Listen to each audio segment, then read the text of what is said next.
My daughter called me 2 days before the dinner. Her voice was lighter than usual, but I caught the hesitation between her words. Dad, can you keep things simple when you meet Rick's family? I asked what she meant, but I already knew. Just maybe wear something casual and take the Camry. It wasn't the first time someone had asked me to tone myself down, but it was the first time it came from her. She framed it as being considerate. They're down to earth, she said. I don't want them to think we're different. I didn't argue. I went into my closet that night and pulled a suit from the far back. Cheap fabric, still holding the faint stiffness of something rarely worn. My other car stayed under their covers in the garage. I took the Toyota, the one that blended into the street, without a second glance. Brooklyn looked different from the last time I'd spent an evening there. Coffee shops on corners where there used to be empty storefronts, sidewalks with young couples pushing strollers. I found their address easily. A narrow townhouse with a polished door and freshly painted steps. Pride lived here. Pride and effort. Rick opened the door. His handshake was firm, but there was no warmth behind it. Just the kind of politeness you give someone you've already decided something about. George, right? Come in. My parents are in the kitchen. The living room smelled faintly of lemon cleaner. Furniture arranged a little expensive, but you could tell it wasn't. Books lined a shelf, their spines perfect, untouched. A massive television dominated the space, muted but glowing. Mary appeared, wiping her hands on an apron. Her eyes flicked from my shoes to my suit in a single pass before she smiled. Lovely to meet you, George. I hope you found the place all right. Yes, ma'am. GPS got me here just fine. She gestured toward the least comfortable chair in the room. It wobbled when I sat down, but I kept my balance. Tom emerged next, adjusting the sleeves of a sweater that looked brand new. His nod in my direction was brief. So, George, Nancy tells us you're retired. What line of work were you in? Plumbing mostly. Some contracting work. I kept my tone light. Honest work. Rick's expression shifted almost imperceptibly. Skilled trades, he said, as if confirming a category in his mind. Very practical. Nancy tried to bridge the space between us with a small laugh. Dad's always been good with numbers, too. Well, I said, I could balance my own checkbook. There was a glance exchanged then, subtle, but I've spent my life reading people. The kind that says, we were right about him. Dinner was served in a room that matched the rest of the house. Polished surfaces, deliberate choices. The china didn't match, but they'd arranged it as if it did. The roast was tender, the wine poured with ceremony. Rick introduced a bottle, like it was part of his resume. This is a 2019 Cabernet from Sonoma County, very well regarded in wine circles. Sound expensive, I said. He smiled in that way people do when they think they're teaching you something. When you know what to look for, you can find quality. Mary's tone was casual, but the weight of it landed. Nancy's been telling us about her design work. Of course, once she's married, priorities might shift. I enjoy my work, Nancy replied, her fork pausing midair. Of course, dear, but different kinds of fulfillment come with family life, Mary said, before turning to me. It must be nice to know she'll be taken care of. Rick leaned forward, carving his roast with precision. She won't have to worry about limitations anymore. Nancy's eyes flicked to mine for a second, and in that second I knew she'd heard it too. The quiet suggestion that where she came from wasn't enough. I finished my meal without pushing back. No raised voice, no defense. I let them think they'd drawn their picture of me accurately.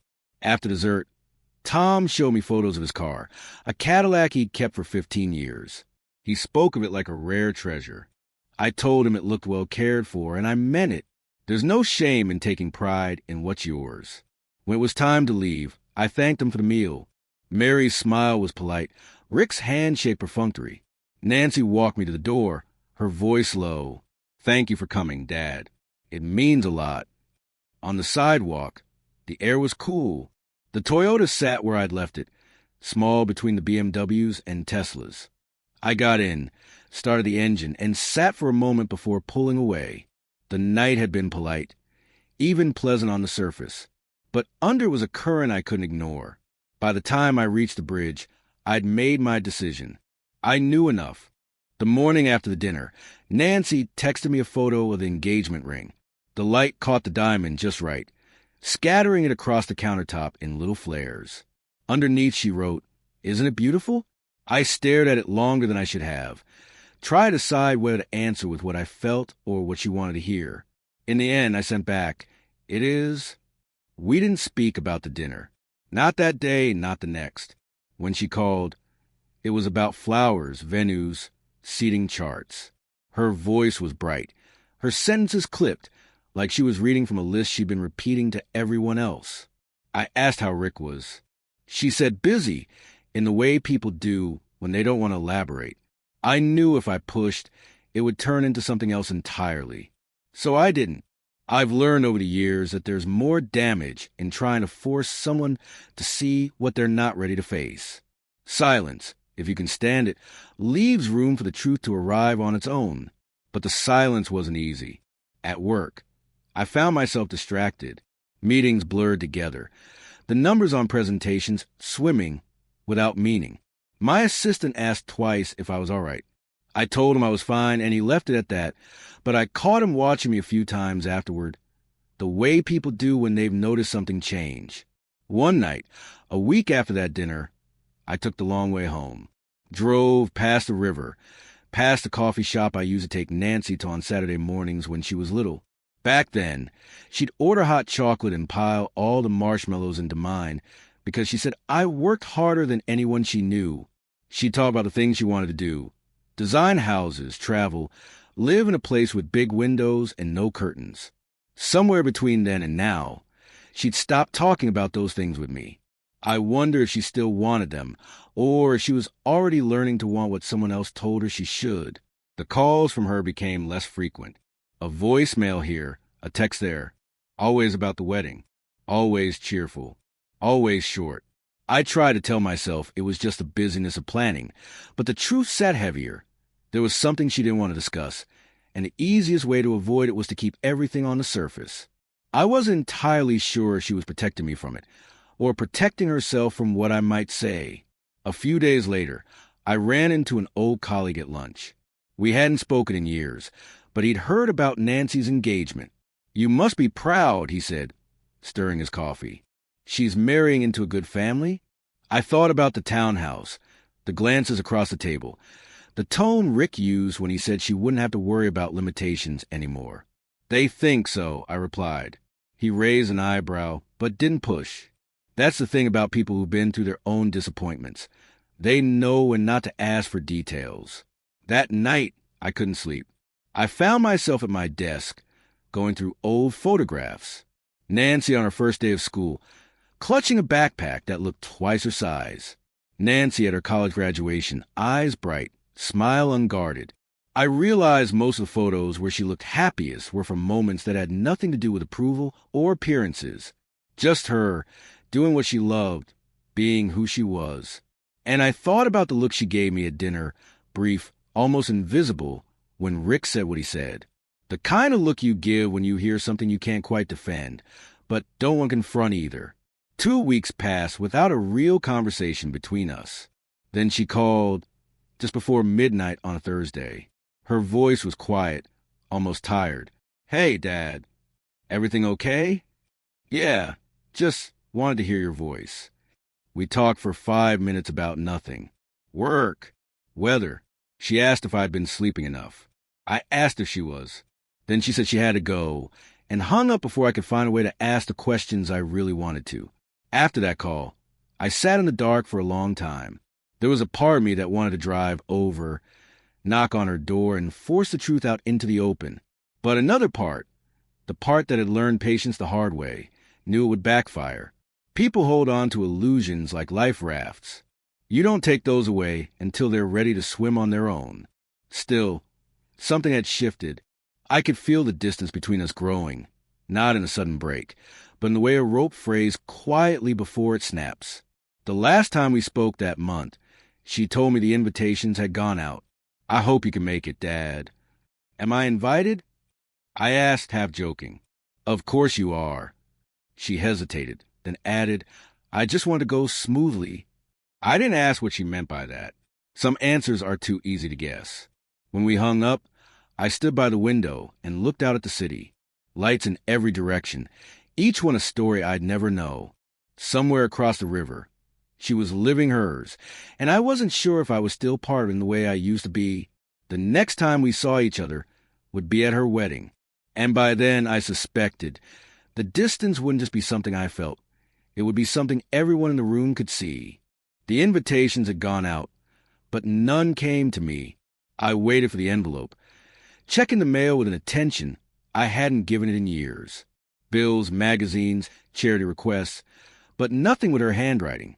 I told myself it could have been delayed, or misplaced, or lost somewhere between here and her building. But after 2 weeks, I stopped pretending. It wasn't an oversight. It was a choice. I tried calling. Morning, afternoon, evening, always the same result. Straight to voicemail. My messages began polite, then concerned, and eventually short enough to fit in the pause before a line disconnected. Call me back, Nancy. Please, just talk to me. I'm still your father. She didn't. On May 20th, I sent flowers, 3 dozen white roses, her favorite since she was 7. The delivery service left me a voicemail that afternoon. Order refused. No further attempts. They didn't have to tell me who had refused them. That night, I scrolled through her Instagram. She had never made it private, maybe because she didn't think I'd ever look. The photos were a catalog of preparations. Her trying on dresses, tasting cakes, posing with friends I'd watched grow up. Rick was there in nearly every frame, his arm across her shoulders, his smile deliberate. They looked staged, a life assembled piece by piece for an audience. There were no photos of us. Not one. It was as if I'd been erased from the story. I tried to convince myself it didn't matter. She was an adult. She could make her own choices. But I couldn't ignore the quiet humiliation of knowing strangers knew more about her wedding than I did. At work, I signed off on acquisition deals and reviewed investment reports without really absorbing the numbers. My assistant, Mark, noticed the difference.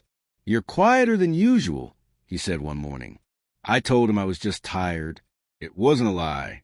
Late in May, I asked Mark to find out more about the wedding. Discreetly, I added. He nodded once. By evening, I had a file on my desk.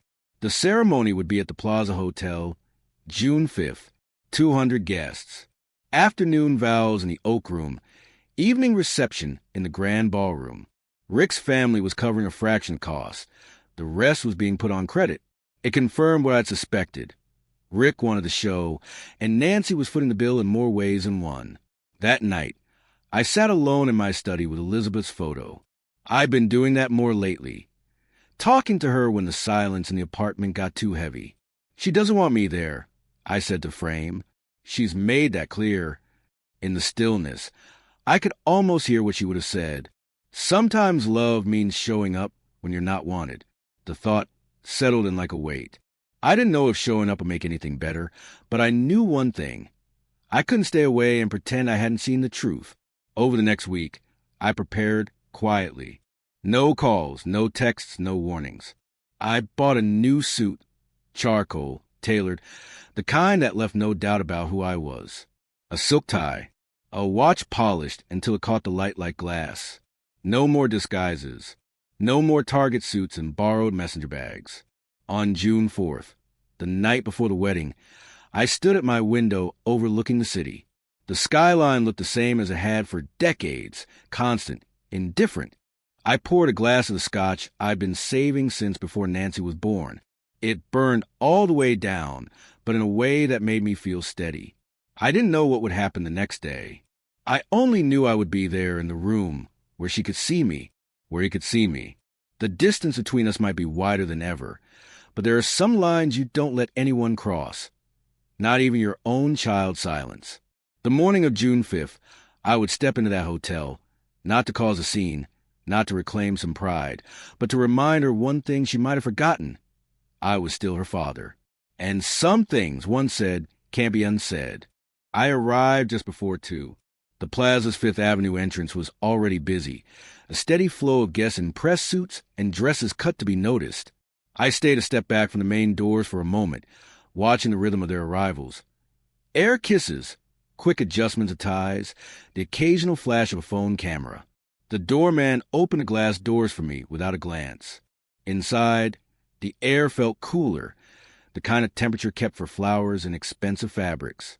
A string quartet was playing somewhere in the building, the sound carrying faintly through the marble lobby. I walked toward the check-in table where two attendants stood with an iPad and a clipboard. The young man at the front gave me a practiced smile. "Name, please?" "George Hartwell," I said. His fingers scrolled down the screen. He frowned slightly, then scrolled again. "I'm sorry, sir. I don't see your name here." "There must be some mistake," I said evenly. "I'm the bride's father." The other attendant, a woman in a dark blazer, offered an apologetic look. "I understand, sir, but this is a confirmed list. I'm afraid I can't let you through without clearance from the wedding coordinator." I could feel the eyes of people passing by. Quick glances that were more curiosity than concern. I didn't raise my voice. I just stepped aside, out of the flow of arrivals, and took out my phone. "Bill, it's George," I said when he answered. "I'm in your lobby, and I seem to have a problem getting into my daughter's wedding." He didn't hesitate. "Give me 30 seconds. True to his word, he appeared in less than a minute. Bill Patterson had been the Plaza's event director for as long as I'd been donating to the children's hospital galas they hosted. Always impeccable, dark suit, silver cufflinks, the quiet confidence of someone who never needed to prove he was in charge. "My apologies, Mr. Hartwell," he said, lowering his voice. "I'll get you inside without further issue. This way." He led me away from the main lobby, past a staff-only sign, into a carpeted service hallway. The hum of the building changed back here, quieter, but somehow more alive. We passed the catering prep rooms, where uniformed staff moved in swift, silent lines.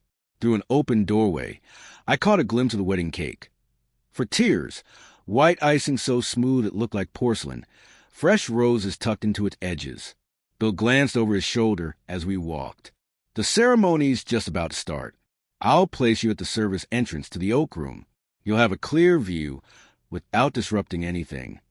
We stopped at a narrow door. "Are you sure you want to be here, George?" he asked quietly. "This could be complicated." "I didn't come here for uncomplicated," I said. He nodded once, then opened the door. The Oak Room spread out in front of me, all carved wood and soft light. Rows of chairs facing the front where an arch of white flowers framed a couple. Guests were settling in, the murmur of conversation fading as the string quartet in the corner began to play. And there she was, Nancy, standing just out of view of the guests, waiting for her cue. Her dress caught the light with each small movement, the fabric flowing as if it had its own quiet current. She was smiling, really smiling, in a way I hadn't seen in a long time. Rick stood at the front with his hands clasped, his posture straight, his eyes scanning the room. Even from here, I could see the way he was breathing, like someone who wanted every detail to go exactly his way. The music shifted. Guests stood. Nancy appeared in the aisle, her hand in Tom Morrison's arm. He must have insisted. My chest tightened, but I stayed where I was. This was her moment, and I wouldn't take it from her. I watched the ceremony from the edge of the room. The words blurred, vows, promises, the officiant's practice cadence. At one point, Rick glanced in my direction, not quite recognizing me. The suit, the watch, the way I stood, it didn't match the man he thought he'd met in Brooklyn. His gaze moved on, but I caught the brief flicker of uncertainty before it did. When it was over, applause filled the room. They kissed, turned, and walked back up the aisle together. The guests followed toward the grand ballroom, voices rising now that the formal part was done. Bill reappeared beside me. "Would you like me to take you to the reception?" "Yes," I said. We moved through another set of back halls until the sound of a live orchestra grew louder. The grand ballroom opened ahead, high ceilings, chandeliers like frozen constellations, tables set in precise symmetry. Waiters in white jackets carried trays of champagne into the growing crowd. From my place at the entrance, I could see the new couple making their rounds. Nancy's smile was still bright, but her eyes moved quickly, scanning faces. Rick was more deliberate, shaking hands, leaning in to speak to people, pausing for photographs. It didn't take long for him to notice me. His step slowed, his eyes narrowed, as if trying to place me, and then I saw it happen. The recognition, the memory of the man in the Target suit, the old car, the quiet dinner in Brooklyn. Only now I wasn't that man. I stayed where I was, letting him feel the distance between the version of me he thought he knew and the one standing in front of him now. The room was full of people and music, but in that moment, the space between us felt like the only part of it that mattered. Nancy still hadn't seen me. That would come soon enough. For now, it was just me, the music, and the awareness in his eyes that something had shifted. Rick began moving toward me, weaving through clusters of guests who were too absorbed in champagne and conversation to notice a change in his pace. I stayed where I was, my hands loosely clasped behind my back, not giving the satisfaction of stepping forward. When he reached me, his voice was low but sharp. "What are you doing here?" "I came to see my daughter get married," I said. My tone was even, almost casual. "She didn't invite you," he replied. His eyes flicked to the people nearby, checking if anyone was listening. "I don't need an invitation to witness a moment like this," I said. His jaw tightened. "You need to leave before you embarrass her." Before I could answer, a voice cut in from somewhere behind him. "George Hartwell." Rick turned, startled. A man in a Navy suit was approaching, hand extended, face registering that flash of recognition I've seen so many times in boardrooms and conferences. "I thought that was you," the man said, gripping my hand. "We met at the New Rock conference 2 years ago. You gave the keynote on predictive systems." Around us, a few heads turned. People nearby started pulling out their phones, searching. I saw it in their faces as they made the connection. The man in front of them wasn't just another guest. Rick's expression shifted from irritation to something closer to panic. "Wait, what?" The man in the Navy suit smiled politely at him. "You didn't know? George is... Well, I'll let Forbes fill you in." He held up his phone. Screen glowed with my profile photo and headline. George Hartwell, founder and CEO of New Rock AI. Net worth, $2.3 billion. The hum of conversation changed. It wasn't just chatter anymore. It was a rising sound of people sharing, confirming, realizing. Screens were passed from hand to hand. Guests looked from the photo to me, then back again. Rick's face drained of color. "You told me you were a plumber." "I told you I did some contracting work." I said. "You decided what that meant." His voice lowered, urgent. "If I'd known, you'd have treated me differently." I finished, which tells me exactly what I needed to know. By now, the attention had spread. Guests moved closer, not in an aggressive way, but with that quiet pull of curiosity no one can resist. The string quartet's music softened, as if even they were listening. I felt no rush to speak. Silence can be more revealing than any argument. Rick shifted under it, glancing around as if someone might step in and rescue him. Then Nancy appeared at the far side of the room, walking toward us. The crowd seemed to part for her, the white of her dress drawing every eye. She looked between us, her expression confused but alert. "Dad." Her voice carried just enough to make the surrounding conversations drop away. Rick started to speak, but I raised a hand slightly, stopping him without looking in his direction. "I came to see you," I said to her. Her eyes darted to the phone still being held up around us. She understood something was happening, even if she didn't know exactly what. "What's going on?" I glanced at Rick, then back to her. "I think you already know," I said quietly. She didn't answer right away. Her gaze moved between us, piecing it together. The man who had sat quietly at that dinner in Brooklyn, in the cheap suit and old car, and the man standing here now. It clicked.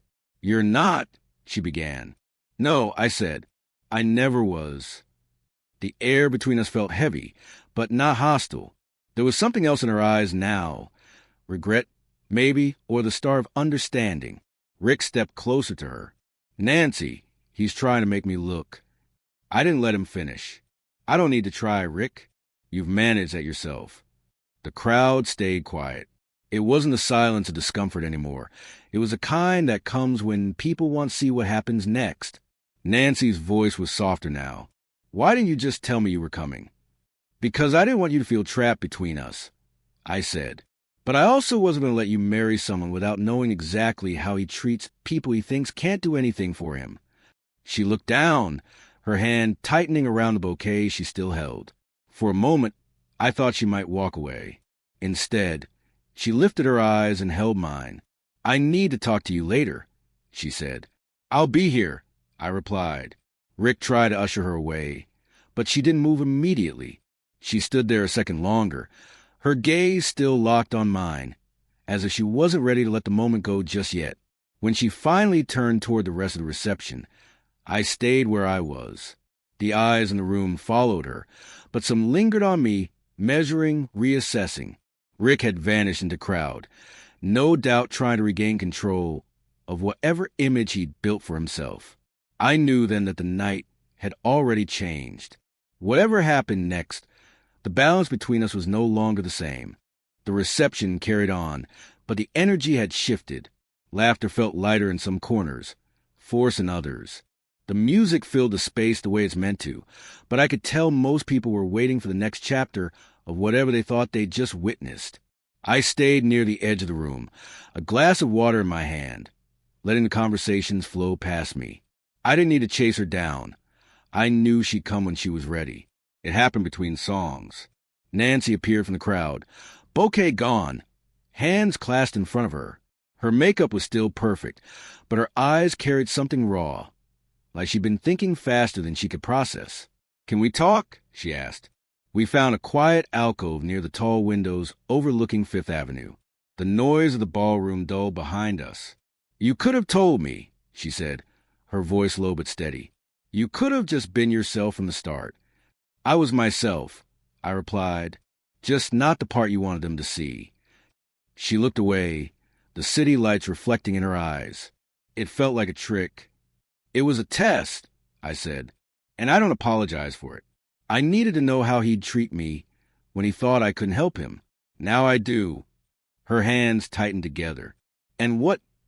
You think one dinner tells you everything about a person?" "It tells me enough," I said quietly. "People can hide a lot, Nancy, but they can't hide how they see others. That part comes through when they think no one's watching." She didn't argue. Instead, she exhaled slowly, like she'd been holding her breath for weeks. "I love him," she said finally. "I'm not here to stop you from loving him," I told her, "but I won't pretend I respect him, and I won't ignore what I've seen." Her eyes found mine again. "So what does that mean? Are you cutting me off? Walking away?" "It means there will be boundaries," I said. "You will always be welcome in my home. He will be tolerated when necessary, but he will never get what he's looking for from me." She searched my face for a moment, and I could see the mix of emotions: relief that I wasn't severing ties, frustration that I wasn't offering full approval, maybe even a little gratitude that I was being clear. "You really think he married me for what you have?" she asked. "I think he married you for what he thinks you'll have," I said. "But that's your life to navigate, not mine." Her shoulders lowered slightly, like some of the weight had lifted. "Even if she didn't agree with me, I don't want to fight with you." "Neither do I said. "But I won't lie to you, even if the truth is uncomfortable." For a moment, neither of us spoke. The noise from the ballroom drifted in, the sound of glasses clinking, someone's laughter breaking high above the music. "Will you dance with me?" she asked suddenly. I almost said no. It fell out of place after the conversation we just had. But I remembered teaching her to waltz in our kitchen when she was 12. Back then, she'd stood on my shoes so she could reach my shoulder. "I'd love to," I said. We walked back into the ballroom, and she led me to the dance floor. The orchestra shifted to a slower piece. I placed my hand gently on her back, and we began to move. "You really think I'm making a mistake?" she said quietly. "I think you're making a choice," I replied, "and choices have consequences. But I'll still be here." She nodded, her gaze fixed just over my shoulder. "Then that's enough for now." We moved in time with the music, the rest of the room blurring into shapes and colors.